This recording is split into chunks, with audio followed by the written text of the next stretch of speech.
Three gospel writers record the incident. Mark isolates one of the characters, calls him Bartimaeus. He's blind. He lives in Jericho. Jericho, a bad place. It was one of those where you could just live off the land. So the people who didn't want to work, the layabites and the brigands, they hung around there.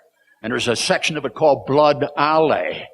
And the Lord told a story about a good Samaritan, you'll remember, where the brigands got him and did what they did. He's going through Jericho. They don't know it. He knows it. He's going through Jericho. Last time, he's heading for Jerusalem. And that will be the final approach. So Bartimaeus hears of this Jesus, and he knows the stories about him.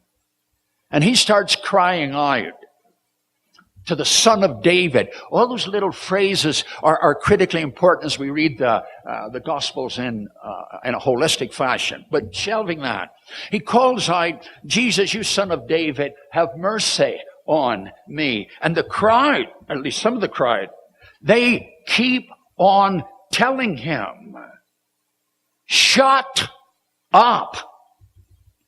And the writers tell us, but all the more, he will not shut up. He wants what he wants. And he knows there's someone there who he believes can give it to him.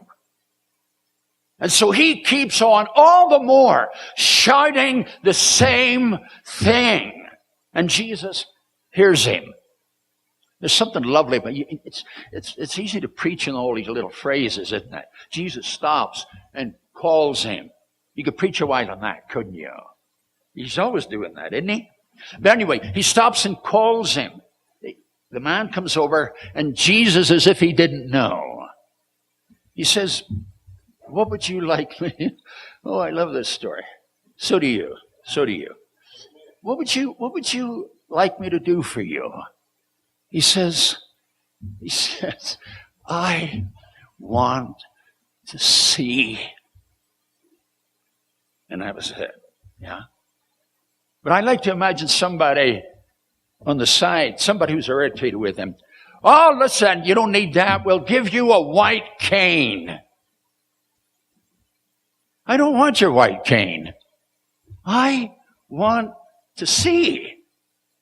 We'll get you a companion who'll be with you all the time and lead you where you want. I don't want a guide to lead me. We'll get you a seeing-eye dog. We'll get you a job where you can work and give yourself a decent living and get some self-respect. And he would have said, what? Don't want your cane. Don't want your dog. Don't want the companion. I don't want a job and self-respect. I want to see. And that's what he wanted. He wouldn't settle for less, and that's what he got. And Jesus said, your faith. And that's that. And when he says the faith, it's not just the act of believing in Jesus, this lovely man here. He believes this is the Messiah who comes and functions as the faithfulness of God. So his confession of faith, his inward confession of faith toward this one is bigger than this lovely man who happens to be able to heal people.